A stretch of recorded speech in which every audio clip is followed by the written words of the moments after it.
was like sharing with our other guests that you own, I still can't say it, Bourbon bourbon Bayou. by you. But you were like, I don't necessarily manage all the day to day in that. Your primary focus is really around building and consulting dental practices, Dental, medical, medical. veterinary, yeah. So all of the Yeah. health professionals. That's so different. Yes. It's a niche. Well, the restaurants and then the practices there. Where's the connection? Was the restaurant just like a So, passion? oh yeah, restaurant. I have this bucket list from way back when I was in school, and I just go through, checking each one of them Are you off. being serious right now? Yeah, You stuck to that I, list and you just keep going. yeah. One of them I was love to, it. get married, have family, which I've done that. Awesome. And then the other one was always to build my own house. Back in the day, I found a lot, secluded, like away from everybody, and I bought it. I waited until I was ready, and then I built a house Here in locally. here Because locally you in said you Loudoun came County. from LA back in the That's day. correct. Yeah, Okay. that's correct. So, yeah. And when you said build a house, do you mean like you built the house or like you hired the contractor? Well, I'm a contractor myself, right? Because I build dental Oh, practices. you actually built it. Yeah, I build it like we build it. So, we had a crew, and I designed the house, Yeah. from scratch the way we wanted, and we built it. So I took that check off. I was gonna say it's almost like you're, something that you're excited about. If that's your passion, you gotta like Well, like I said, I have a list, and I just keep keep checking it. going. So restaurant was one of the, items on the list. Okay. I always wanted to, open one up. I built restaurants before doing dental practices. I've built a couple of restaurants. I've been part of it. My dad did heating and air conditioning and refrigeration, so I was born into visiting restaurants and things like that with him, working with him and stuff. So I've always been in restaurants. I never owned one. So that was one of the check marks. When the opportunity came, I worked with a realtor, and she told me, someone is looking for a place like this. Are you interested? And that's when I got involved. Awesome. Now, what's been the biggest challenges between both of your businesses? The biggest challenge.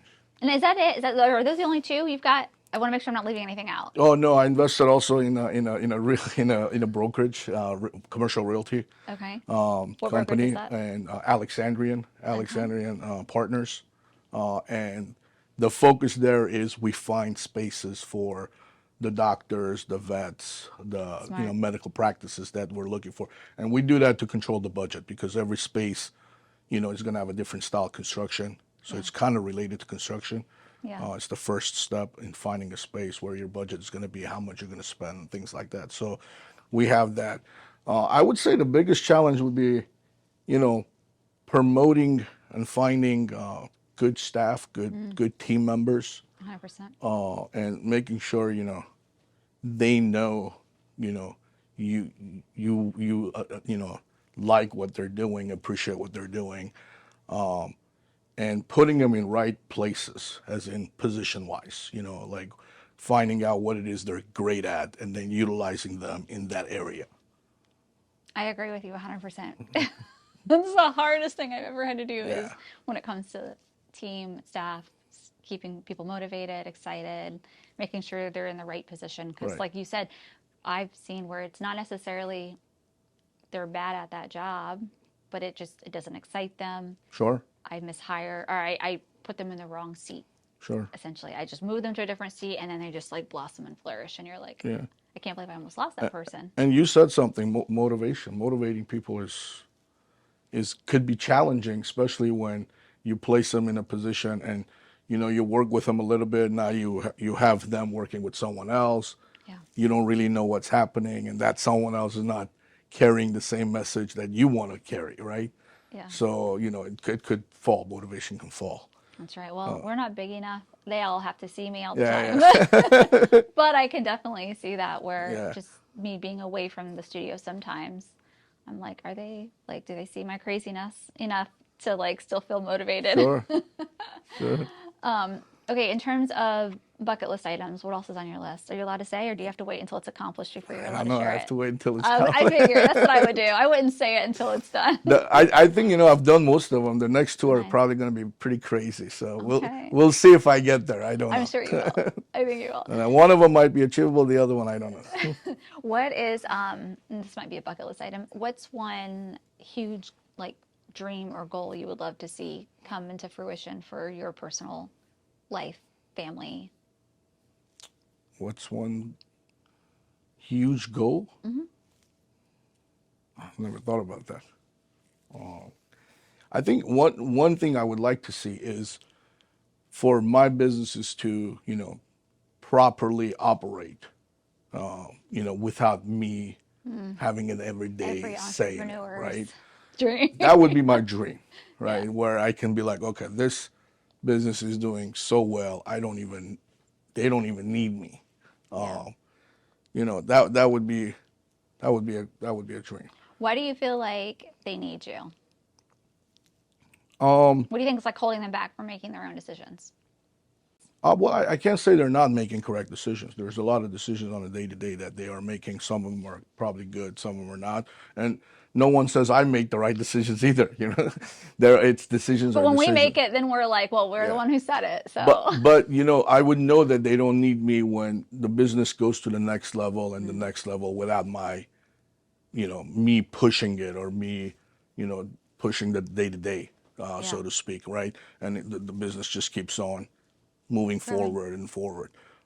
That's what I would be looking at as far as looking at, understanding that, okay, we're safe. That's your metric to That's know, my like, metrics, we right? check that off. We can That's just keep right. growing. That's right. In terms of like, what do you do outside of building homes? What's your passion? What's my passion? I know you've got a family, Right. but Well, right now, one of my eldest daughter is also almost graduating high school. This is her last year, uh-oh, so I'm gonna probably be spending a lot of time visiting different schools. We visited the first one, nice. so I think my passion would to see my children, succeed and move forward and move forward, go ahead, Yeah, and see what it is they do. yeah. That's one of the discussions that I'm having with them as we speak. Traveling is another passion. Where are some of the best places you've gone Best or most places. memorable?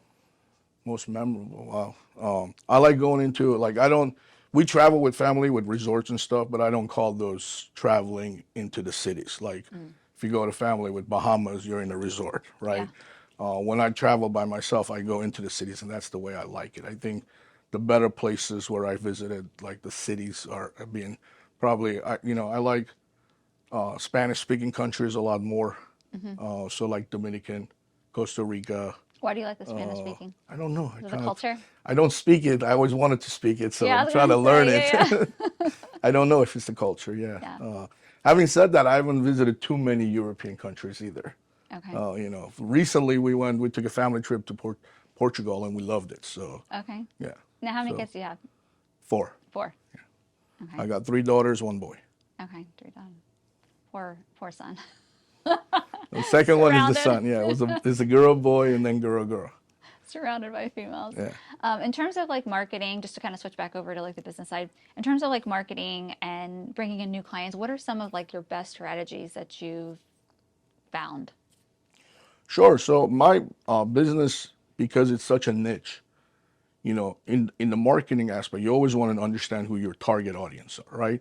My target it's a niche of a niche, right? It's all the dentists, all doctors, all veterinary. So the way we do it is we do a lot of speaking events, a lot of I believe in long-term indirect marketing. So going even into the dental schools, talking to them while they're in the dental schools, residency programs. And we do a lot of expos shows out there that, the community has. So those are the type of marketings I like to do. Relationship based. Yeah, and we have one coming up in February, which is going to be, I'm going to be teaching them how to build a practice, you know, understanding the budget and how to do it properly so that they, get to understand what they're going to go through the entire process from the beginning to the end and what they're going to be experiencing and going through. What does that look like budget wise For for building a practice? Well, it depends. An average dental practice is right now about maybe 2,500 square foot. You probably need a good 700 to 800,000 to, get it going. That's based on like your special, if you're a specialty or a general dentist, and then how you're going to set up your business. But about 800,000, you can build it, get it up and running. You'll have money for working capital or proper money. You'll have money for advertisement. So that's what you're looking for. That's good that you got. I mean, you've done it enough times that you know. But The like what? I said, you've done it enough times that you know like how much it's going to cost. But Oh it's yeah. great to Uh, work with somebody who's experienced. Yeah, I've seen it rise too, especially after COVID. Costs Yeah. are going up, right? Before COVID, maybe like 7, 8 years ago, costs were about 550,000. Wow. Now And you're that's not looking. just that's not for the building. That's just to build it out. That's Correct. just to build it out, right? Whether you buy the property or lease it is a different story. Okay. That's correct. That's just to get all the. Yeah, that's when you have possession of the property. You need a good 800,000. Got it. Yeah.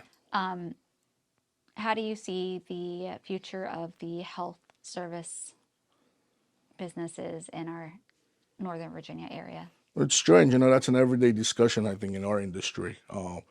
For dental, we see a lot of DSOs, which are big groups, buying out the single dental dentists and conglomerating into larger practices. But I think personally, I believe the future in the next 10 years, that's going to stop.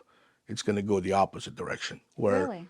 bigger practices, more and more doctors are getting together and building larger practices, all in one services type of practices. That's where I believe it's probably going to end up going.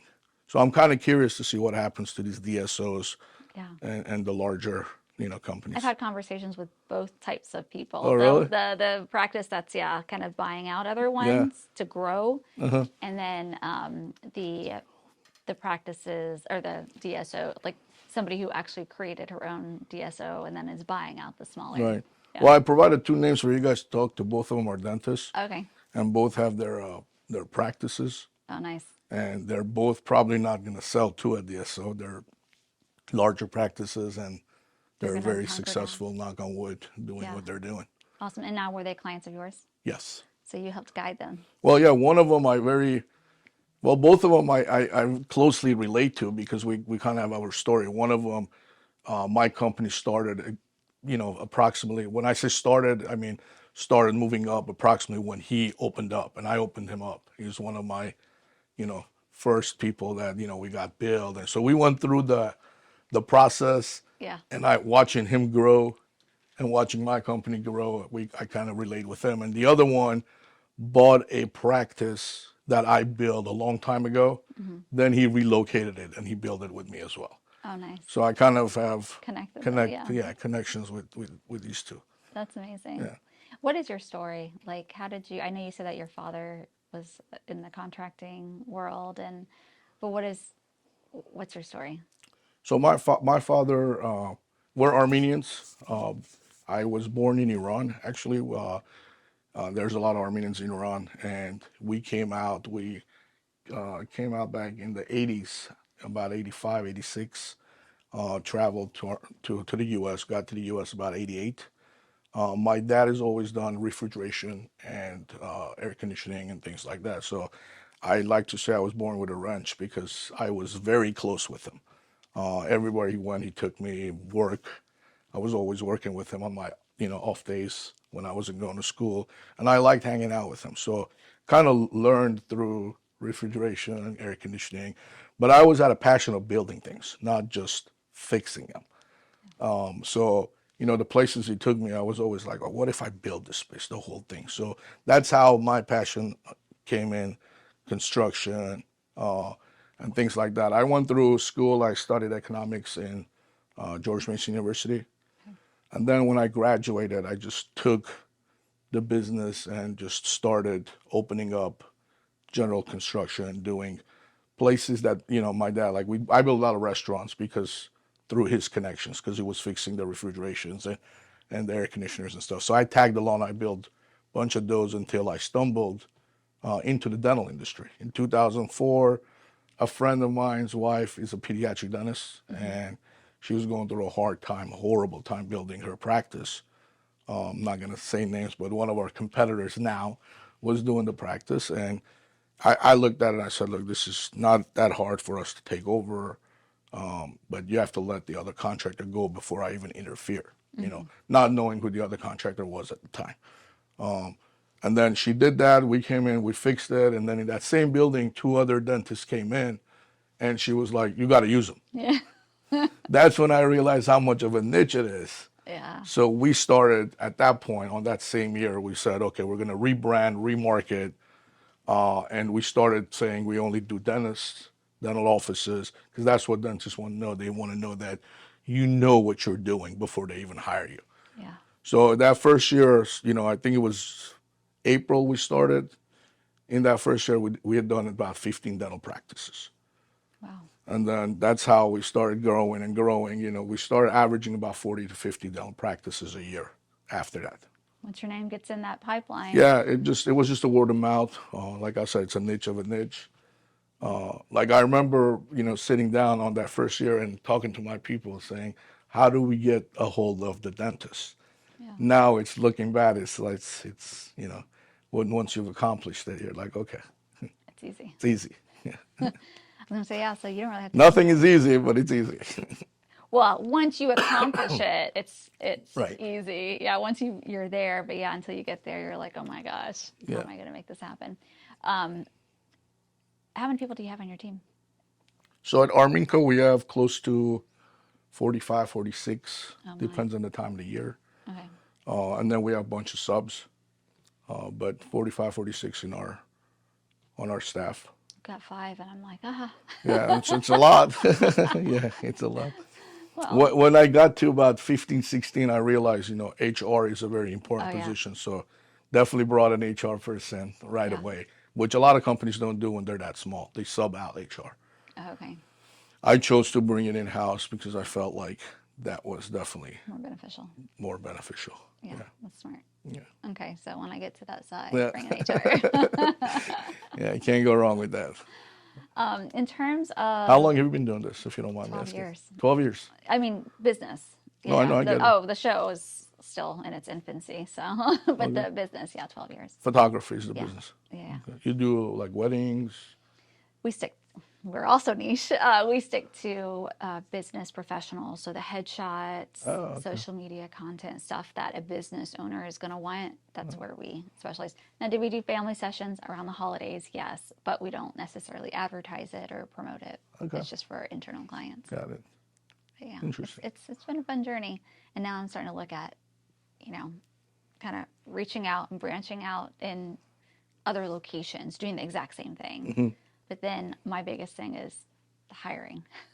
Yeah. Finding people that is going to be able to replicate yeah. everything we're doing here. Yeah. Hiring is tough. I mean, we now control or manage practices on a national level. So like we have projects right now we have projects in Connecticut, Boston, Wow. like the Boston area. We got Florida, New York, California.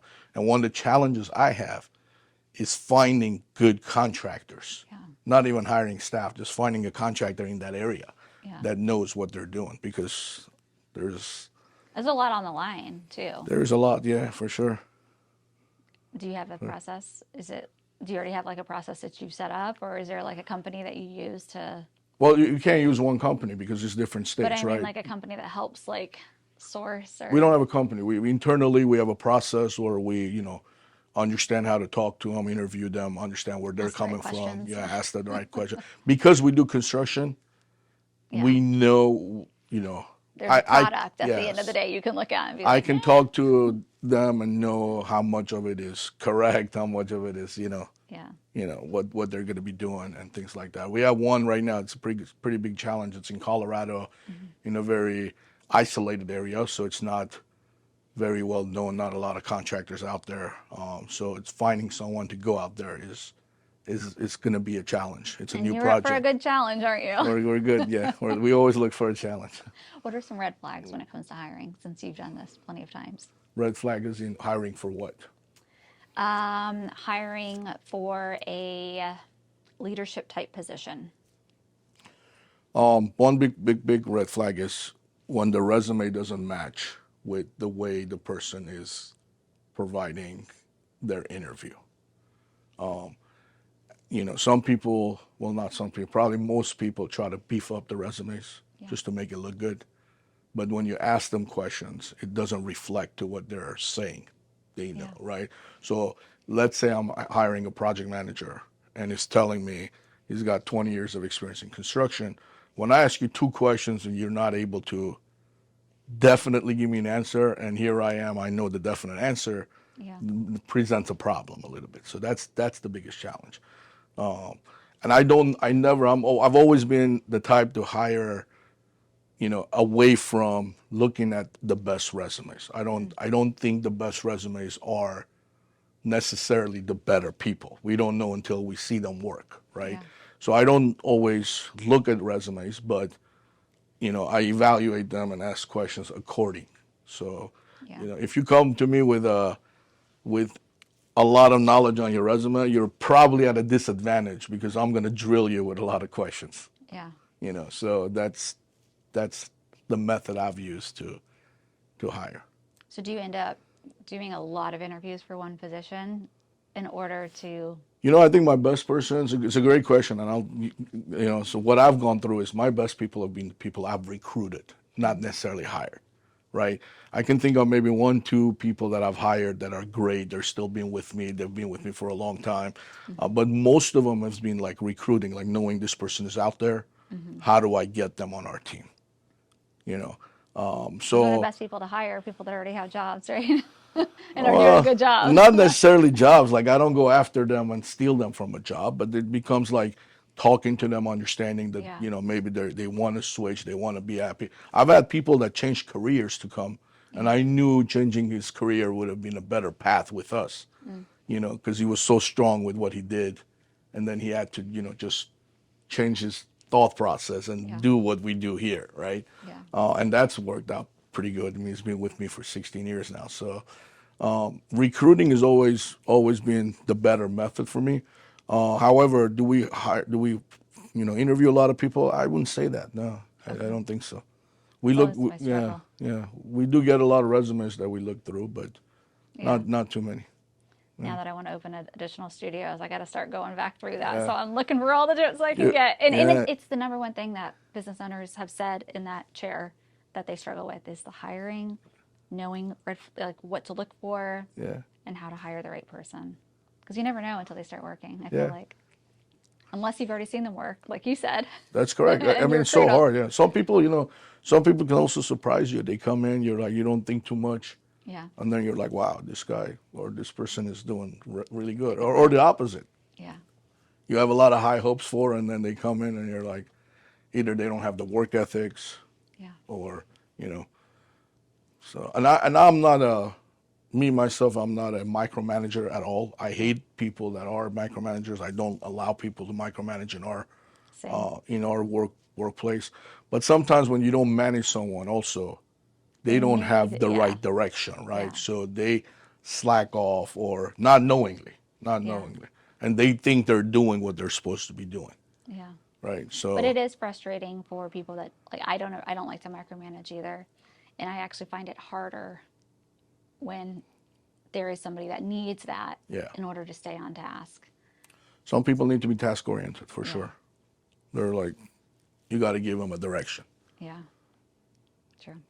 All right. So to wrap it up, what advice would you have to somebody who is looking to start their business or looking to take their business to that next level?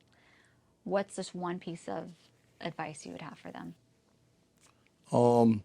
Don't be scared. If you want to open up your business and you have it in you, right, to be an entrepreneur, you want it, right? You got to go through the grinding process. There is no cheating, right? You can't snap your finger and say, oh, I'm there, right? So it's going to be a lot of hard work. You're going to have to put it all aside, no excuses, and go after and get it. My dad growing up always, I used to laugh at this. My dad always used to say, you can get anything you want. And I'm like, Dad, everyone says that, right?